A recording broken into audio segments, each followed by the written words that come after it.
భామా కాంతా ఇప్పుడు ఎలా ఉంది? డాక్టర్కి ఫోన్ చేయాలా లేదంటే హాస్పిటల్కి వెళ్దాం పదా? ఈ చిన్న తలనొప్పే కదా, ఎందుకంత కంగారు పడిపోతావు? లేదు కాంతా, నాకేమైనా పర్వాలేదు. నీకే చిన్నదైనా నేను తట్టుకోలేను. పిచ్చి తల్లి, నువ్వు ఉండగా నాకేం అవ్వదమ్మా. కాసేపు రెస్ట్ తీసుకుంటే అదే తగ్గిపోతుందిలే. నువ్వు వెళ్ళి పని చూసుకో. అలాగే కాంతా, టేక్ కేర్.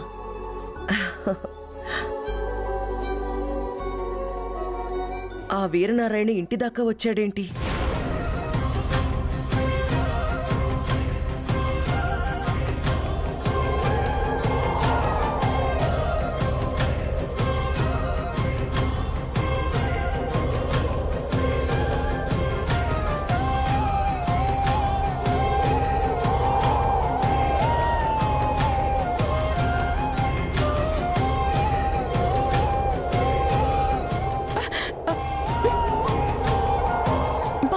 ఉన్నట్టుండి గాలేంటి? పూలన్నీ కొట్టుకుపోతున్నాయి.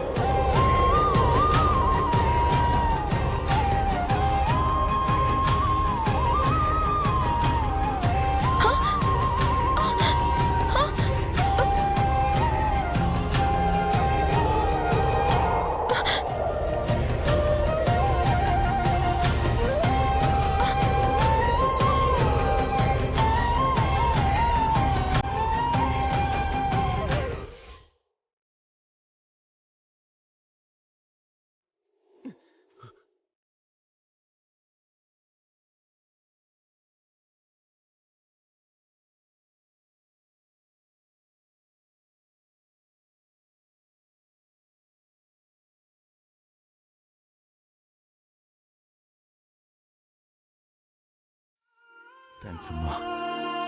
ముసలివాణ్ణి కదా, అడుగు తడబడింది. మీకెవరూ లేరా? ఒకప్పుడు ఉండేవాళ్ళమ్మా, ఇప్పుడెవరు లేరు. అయ్యో, మరి మీరొక్కరే ఎలా ఉంటున్నారు? నేనొక్కడిని కాదమ్మా, ఇద్దరం. ఇద్దరా? నాకొక మనవరాలుంది, తన కోసమే అన్వేషిస్తున్నాను. అన్వేషిస్తున్నారా? అంటే తనెక్కడుందో మీకు తెలియదా? తెలిస్తే ఈ బాధలెందుకమ్మా? అయ్యో, మరి ఎప్పుడు కలుసుకుంటారు? ఎలా కలుసుకుంటారు? ఆ రోజు కోసమే 1000 కళ్ళతో ఎదురు చూస్తున్నానమ్మా. అయితే వివరాలు చెప్పండి, నేను కూడా ఎంక్వైరీ చేస్తాను. నువ్వా? అవునండి, నేను వెటనరీ డాక్టర్ని. పశువులకి వైద్యం చేయడం కోసం చుట్టుపక్కల ఊళ్ళనే తిరుగుతూ ఉంటాను. మీ మనవరాలి వివరాలు నాకు చెప్పారంటే వెళ్ళిన ప్రతి చోట నేను కనుక్కుంటాను. ఏమో, నా ద్వారా మీ మనవరాలు మిమ్మల్ని కలవచ్చేమో.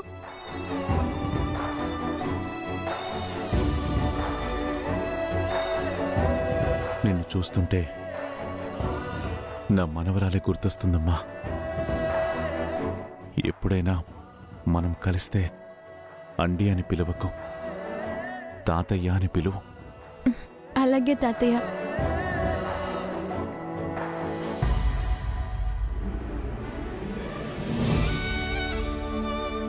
మీ మనవరాలెవరో తప్పకుండా తెలుసుకుంటాను. ఆవిడ ఫోటో ఏమైనా ఉందా?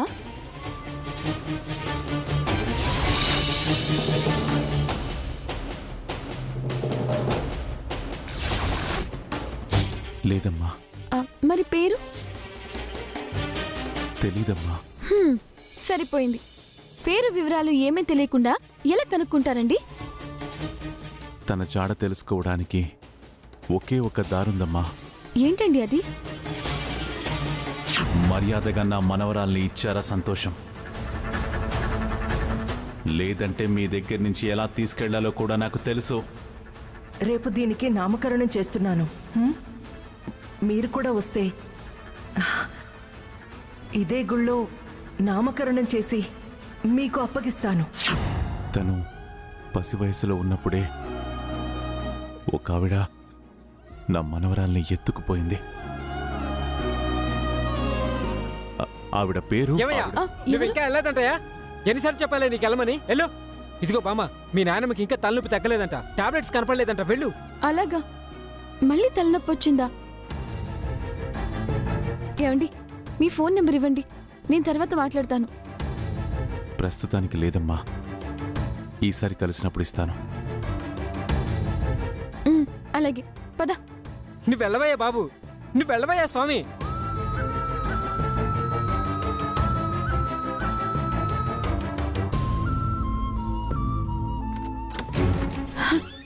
కాంతా,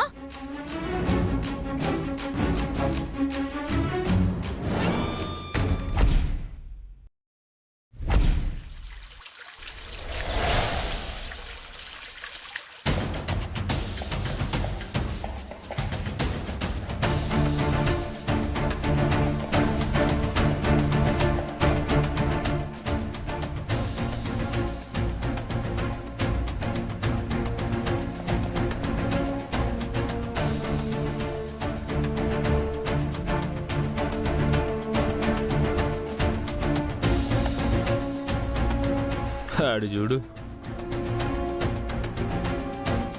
యారా మాధవ్,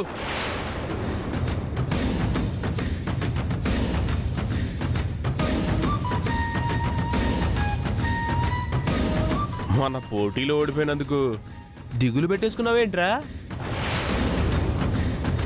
బాగా సిక్కిపోయినట్టున్నావు. గెలుపు నీ అబ్బసొత్తు కాదురా, ప్రతిసారి నువ్వే గెలవడానికి.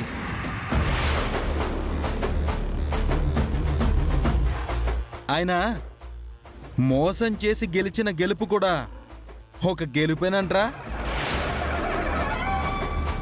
నువ్వు కాబట్టి సిగ్గు లేకుండా ప్రైజ్ తీసుకున్నావు గాని, లేదంటే సిగ్గుతో తల బాదుకుని చావాలరా. హేయ్, ఓడిపోయినోడివి ఓడిపోయినట్టుండు. ఎక్కువ తక్కువ మాట్లాడవనుకో, పొలంలో పారేది నీళ్లు కాదు, నీ రక్తం. వాడలా తయారవడానికి సగం కారణం మీరే.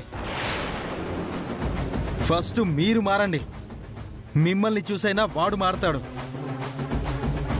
లేదంటే ఎప్పటికీ పశువులాగే మిగిలిపోతాడు. ఏం కూసావరా నీ? రేయ్, రారా. రేయ్,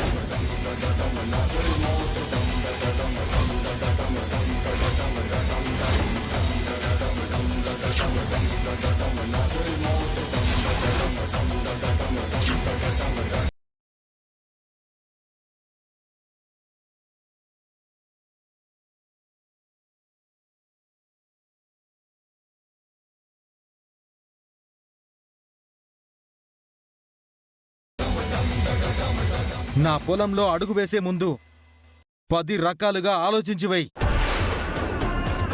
లేదంటే తర్వాత అడుగు వెయ్యాలంటే నీ కాలుండదు. ఆలోచించడానికి అసలు నువ్వే ఉండవు. అది చూద్దాం, రారా. రేయ్, రేయ్, రారా.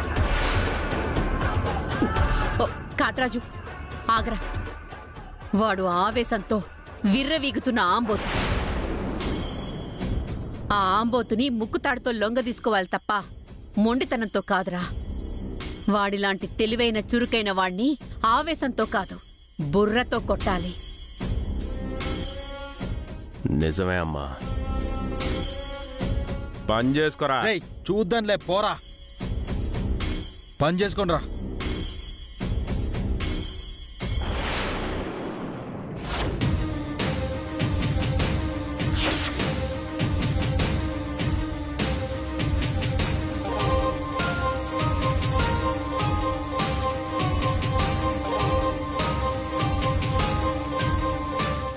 అమ్మా, హ్మ్, నువ్వు వెళ్ళి మాగాని చూస్తూ ఉండు, నేనిప్పుడే వచ్చేస్తాను. సరే.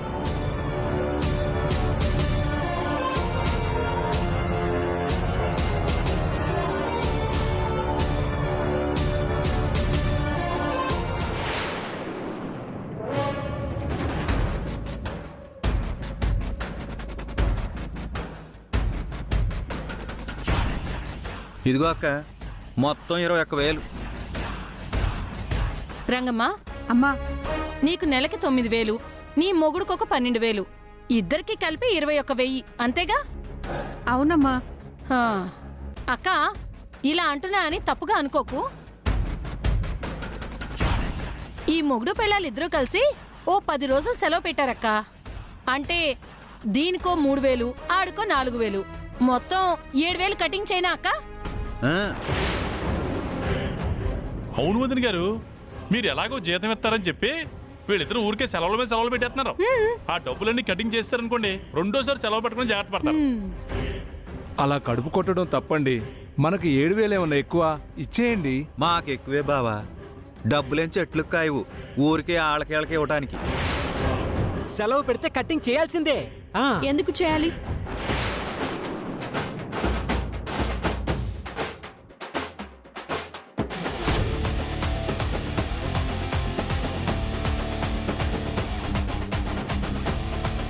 కాంత, పాపం వాళ్ళు చాలా పేదవాళ్ళు.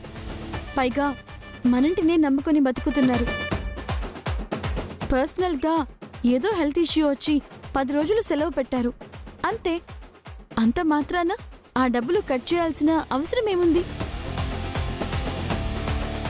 నా మాట విని వాళ్ళకి ఫుల్ పేమెంట్ ఇచ్చే కాంత, ప్లీజ్. ఓకే బంగారం, నువ్వు చెప్పాక కాదంటానా? ఏవే రంగమ్మ, మా భామ చెప్పింది కాబట్టి మీరు పెట్టిన సెలవులకి ఏ కటింగ్ లేకుండా ఫుల్ పేమెంట్ ఇస్తున్నాను.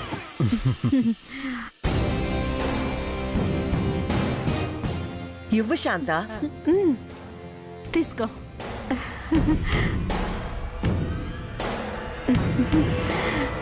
చాలా సంతోషం తల్లి. సచ్చి నీ కడుపున పుడతాం.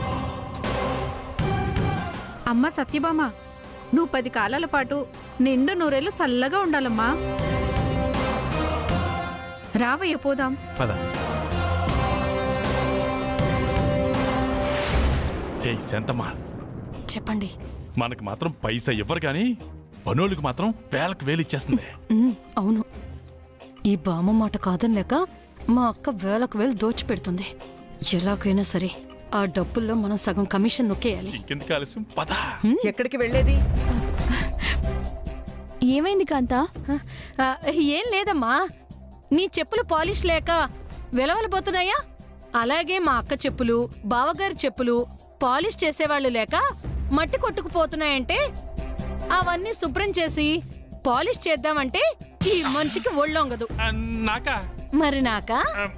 వెళ్దాం పదండి. పద.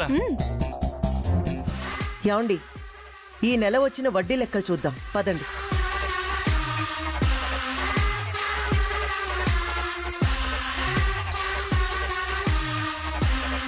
రే, అమ్మాయి ఒంటరిగా ఉంది, వెళ్ళి మాట్లాడు. అది సరే నాన్న. ఇదిగో బామా. ఏంటి బావా? నీకా చదువైపోయింది, డాక్టర్ అయిపోయావు, నాకా వయసు అయిపోతుంది. నువ్వు అంటే మా కాంతమ్మతో మాట్లాడి మిగతా కార్యక్రమాలు జరిపించేస్తాను.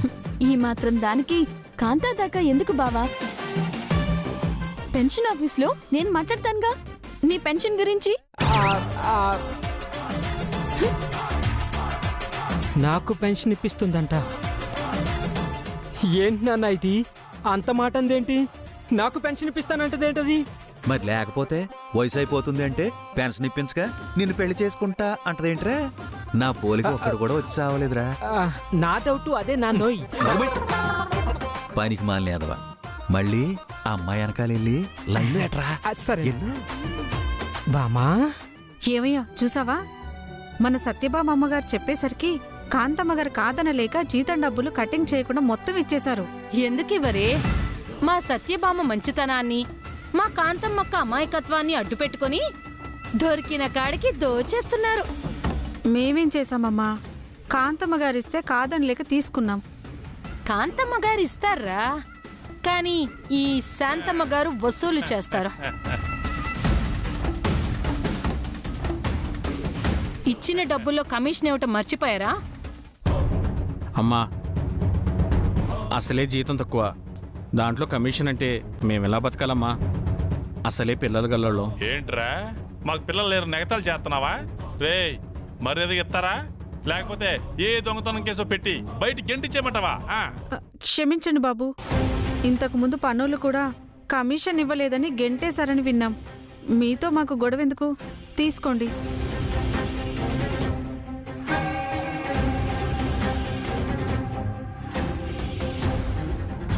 నా అనుమానమే నిజమైంది. మా చిన్న నాన్నమ్మ, చిన్న తాతయ్య సామాన్యులు కాదు, పాపం వాళ్ళ దగ్గర దొంగతనంగా దోచుకుంటున్నారు. వీళ్ళ బండారం మొత్తం కాంతాకి చెప్పాలి.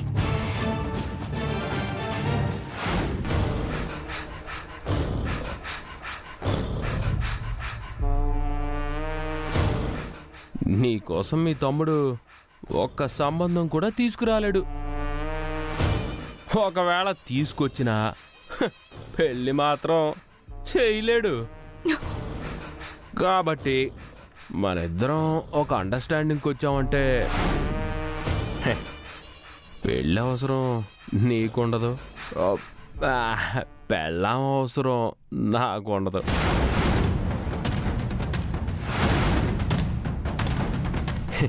ఏమంటావు చెప్పు.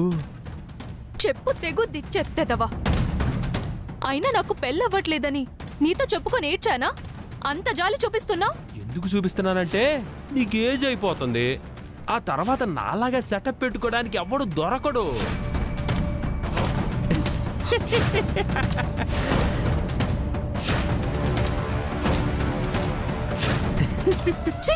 నోర్ముయ్, పనికి మాలిన వెదవా. ఇదే ముక్క వెళ్ళి మా తమ్ముడితో చెప్పానంటే నిన్ను ముక్కలు ముక్కలుగా నరికేస్తాడు. జాగ్రత్త.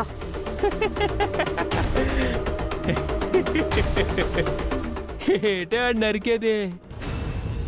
నాలాంటోని నువ్వు సెట్ చేసుకోవాలి. అది నీ అదృష్టం. నన్ను కాదంటే నీ మొహానికి ఇంకా ఎవడు దొరకడు. ఏమంటావు సుభద్ర?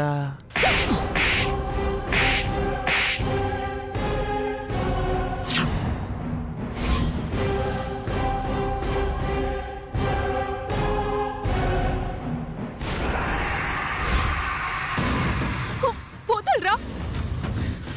నన్నే కొడతావా? వదలరా చెయ్యి. ఎంత పొగరే నీకు. నా తమ్ముడిని పిలిచానంటే ఇక్కడ నిన్ను తవ్వి పాతేస్తాడు. వదలు.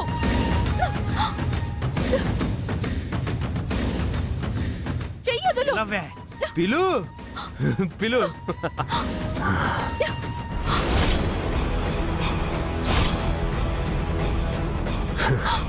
కొవ్వెక్కి కోరికలెక్కువై నువ్వే నా చెయ్యి పట్టేసుకున్నావని చెప్తాను.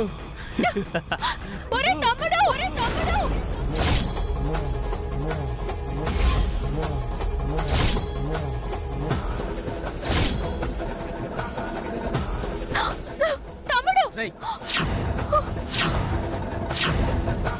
నా అక్క చెయ్యే పట్టుకుంటావా? ఈ రోజు నా చేతిలో అయిపోయావరా.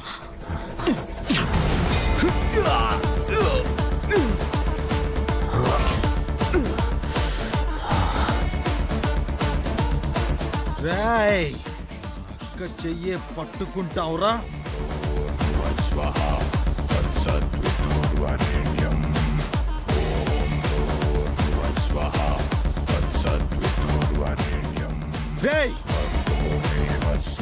తమ్ముడు,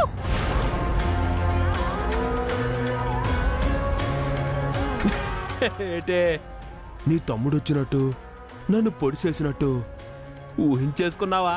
ప్రస్తుతం అది ఊహే కావచ్చురా. కానీ నేను నోరు తెరిచి అరిచిన మరుక్షణమే నా ఊహ నిజమవుద్ది. పోరా కుక్క.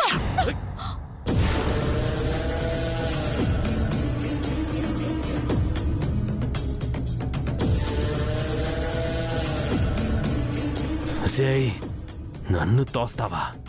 ఎప్పటికైనా నిన్ను అనుభవించేది నేనే. రే కాట్రాజు, ఏమైందిరా? ఏమైంది? ఇలా కింద పడిపోయావు? లే లే. ఏమైందిరా? ఏంట్రా కింద పడిపోయావు? ఏం లేదమ్మా, మట్టిగడ్డ కదా, కాస్త కాలు జారింది. జాగ్రత్తరా. ఈ రుద్రమ్మ కొడుకు అడుగు పెడితే ఎదుటి వాళ్ళు కాలు జారాలే తప్ప నువ్వు కాలు జారకూడదు. అర్థమైందా? అర్థమైందమ్మా. సరే పద.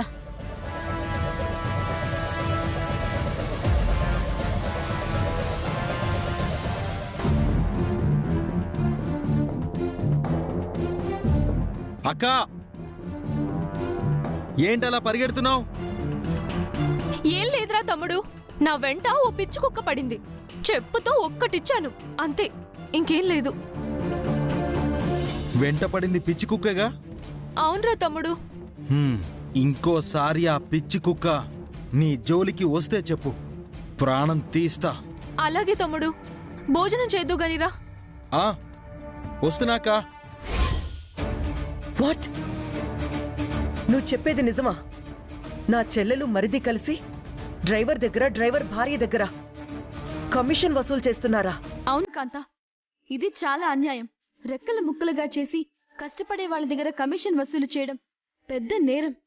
ఇప్పుడే శాంతమ్మ నానమ్మని, కన్నారావు తాతయ్యని పిలిచి నిజం తెలుసుకోండి. ఇప్పుడే పిలుస్తాను. శాంత, శాంత, శాంత. అక్క, పని మనిషి రంగమ్మ దగ్గర మీరిద్దరు కమిషన్ వసూలు చేశారా?